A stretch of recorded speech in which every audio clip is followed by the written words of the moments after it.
Hey there, it's the guy with the camera 23, back with another video, and as you can see, it's my first time on camera. I graduated, and this is going to be my Blu-ray and DVD update for the month of August. Not fully for the month of August, because it is only the 20th. And before I get onto that, I just want to show you the magnitude of what I've got this month. You'll love this, right? I'll start from the bottom. It's going to be a bit difficult because I'm going to have to stand up halfway through.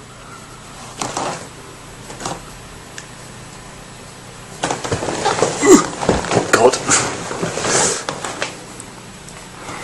And then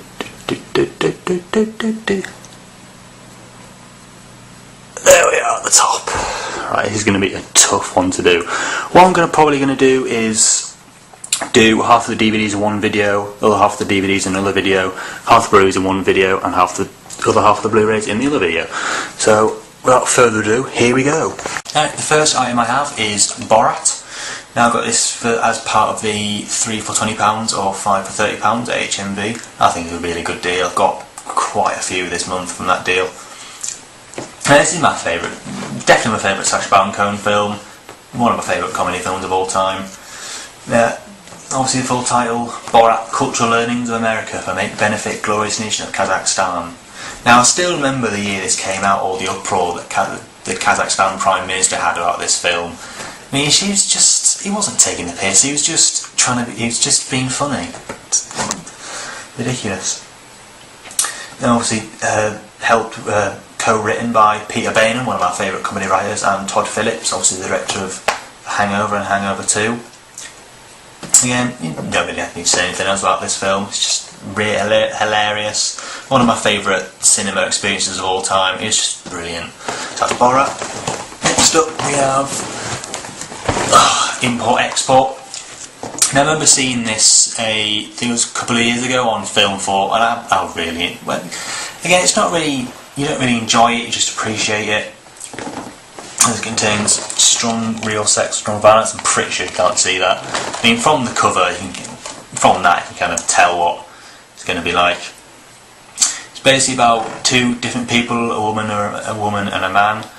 The woman, Olga, who leaves behind her mother and young child in the Ukraine to seek out a better life in Vienna, and a headstrong young security guard who leaves Vienna to accompany his stepfather on a trip to live in gumball machines in Eastern Europe.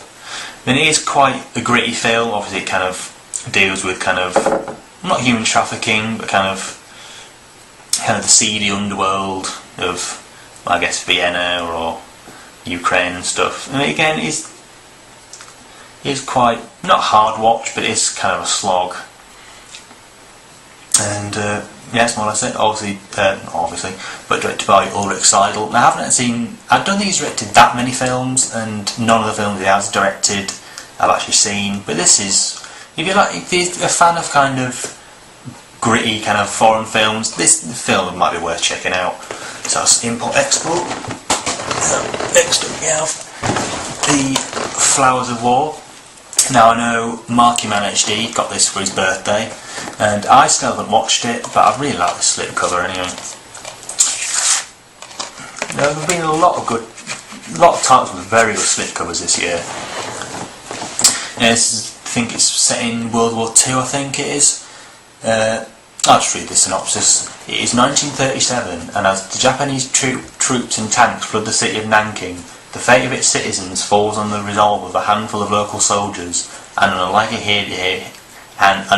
hero, John Miller. But can sheer will, ingenuity and unimaginable bravery be enough to beat such incredible odds? Now this is not a kind of a really well-known film, but I am a really big fan of Zhang Yimou, or Yimou Zhang, who also directed I think he directed House of Flying Daggers and Crouching Tiger, Hidden Dragon. That was it. That was the words I was looking for. Again, I haven't actually seen this film yet, but it looks pretty good. Obviously, it's going to be good. Christian Bale's in it. Now, I did check out a few reviews of this, which weren't entirely favourable. I think the most I saw was 3 stars. But again, I'll check it out when I have the time. So that's The Flowers of War. Next up, we have I Saw the Devil. Now, again, this is probably in my number one in my to watch list. Just heard a lot of really good things about it. Basically about a I guess in Korea, a serial killer is on the loose, and a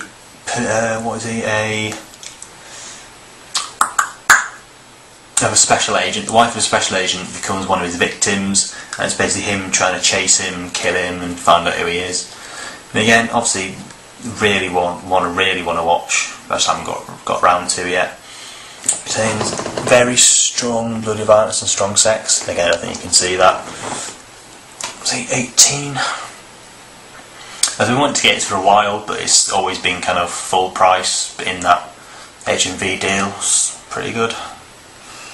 Yeah, so that's that. Next up, we have There Will Be Blood. Now, I saw this once on television when it was on, I think, Channel 4, possibly Film 4, and I quite liked it. I mean, it was brilliant kind of atmosphere and kind of the, when is it set? Well, in the 20th century, the kind of, not Old West, but that kind of time, I think. No, really, that's it. I drink your milkshake. That's pretty shit. That's a pretty shit impression. Anyway, also directed by Paul Thomas Anderson, who also directed Boogie Nights and Magnolia and a handful of other films. I mean, he's kind of a bit like Terrence Malick, I find, but he kind of makes a handful of films, but all the films he brings out are really, really good. Yeah, it's kind of weird because when I bought this, I got from, obviously it's an ex-rental copy, I got from Blockbuster for £5. It's really weird because the guy who sold it to me said to me, just watch the film and find out what's missing. So I don't know if he means in the film, the extras missing or something. Alright, so that's There Will Be Blood. Oops. Next we have Spider-Man 3. Now I'm going to divide a lot of people here and say this is my favourite Spider-Man film. Spider-Man 2 is probably my least favourite, and Spider-Man 1 is my second favourite. I just really love the action in this, all the special effects and stuff. I mean, it did kind of overuse special effects a little bit, but this is the two-disc edition. Again, I got it from Blockbuster for £5. Now, I could have actually bought the newly released box set they bought out. Saw it in Asda for, I think, £14, whichever else, kind of £18, £20. Like I say, it's probably my favourite Spider-Man film. Obviously, the stupid kind of, when it's like strutting along the street and stuff, is a bit stupid.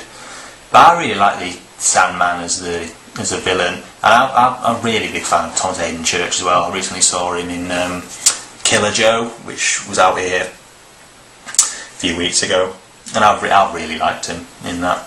He's really funny. Obviously, Sam Raimi's last Spider-Man film, obviously, after the old reboot business. Next up we have the 15th anniversary Blu-ray of Clerks. Now, I think this is the only View Askew film I haven't seen. There are a few Kevin Smith films I haven't seen, Red State, Zack and Miri Make a Porno. And yeah, I'm looking forward to checking this out. I've heard a lot of good things. It's kind of the film that everybody talks out when everybody kind of encapsulates the 90s. I mean, again, that's obviously I haven't seen it, so I don't know if it... I think it is good. I've seen clips of it and stuff. I have the Clerks animated series on DVD, which I thought was really funny, so if it's the same kind of comedy, I think I'm going to love this. That's Clerks. Next up, we have Four Lions, which is... which is Chris Morris's film directorial debut. To people who, I doubt anyone is, but to anyone who's watching this in America, he directed, I think, episode 7 of Veep, obviously the Julia Louis-Dreyfus comedy. I haven't seen that yet, so I don't know if it's any good.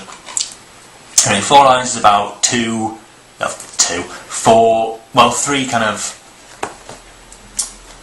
I don't know what the PC word is, but I'm going to say Asians, but I know they're not Asian. God, that sounds really bad. And one Muslims. That's it, Muslims, and one white Muslim convert who plan to jihadi terrorists who plan to blow themselves up at the London Marathon, and it is kind of close to the bone comedy, which I really like. Again, really funny. I just really like it. I just have this on DVD with the special kind of opened up like a book. So there's the disc, and it is going to be kind of confusing because that's exactly the same artwork on the disc as the DVD, so it's going to be kind of hard to differentiate. But yeah, that's 4 lions. Let's do another few. It's a video, probably gone on longer than it should have already. Next up we have Paul Greengrass's United 93. You should know that Paul Greengrass directed The Bourne Supremacy and The Bourne Ultimatum. Yeah, they're the right 2 ones. And this is about the September 11th attacks.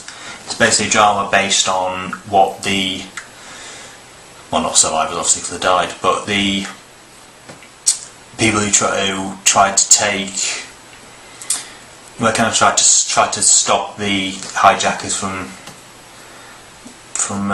obviously doing what they did, really. I mean, this is a really tense film. It's kind of, show the disc there. It's kind of, you know what's going to happen, we don't know how it's going to happen and why it happened, but again, it's a really tense film, really good. I think probably Paul Greengrass's best film, but my favourite film of his outside the 2 Bourne films. That's United 93. Next we have, this is right, yeah. So it's kind of the same things anyway, but it is Rec 1 and Rec 2.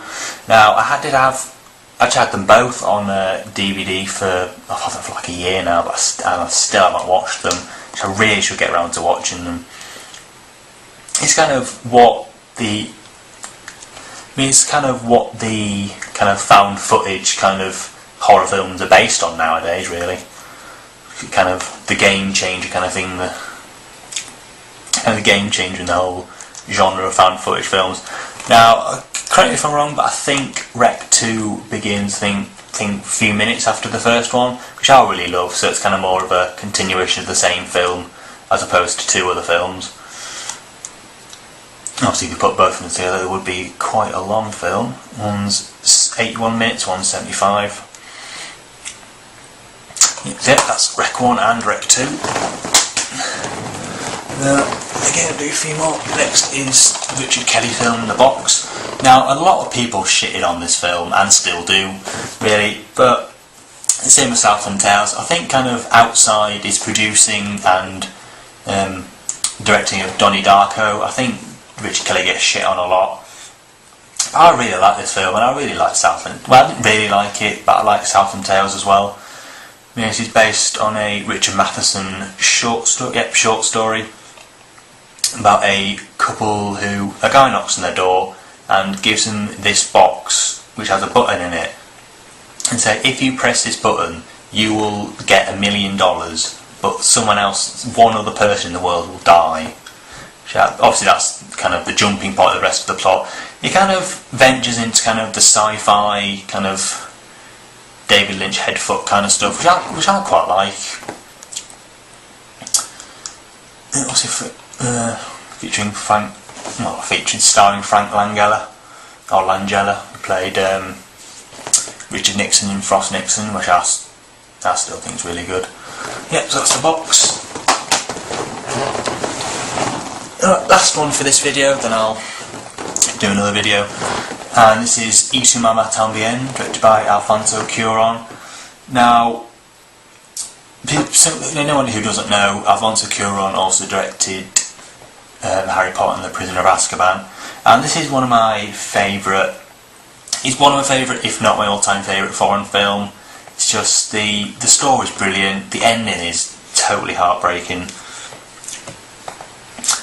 It's just brilliant. It's just kind of a road movie with kind of two guys played by Gael Garcia Bernal and Diego Luna, plan to travel to a place called Heaven's Mouth, and they meet this woman played by Maribel Verdú, and she kind of joins them on their road trip, and she kind of seduces them both, kind of not pits them against each other, but inadvertently does. And again, it's just a really good film, really funny. It's just brilliant. That's my Blu-ray update part 1, and I'll do a update part 2. I'll probably film it now but upload it later. So yeah, thanks for watching.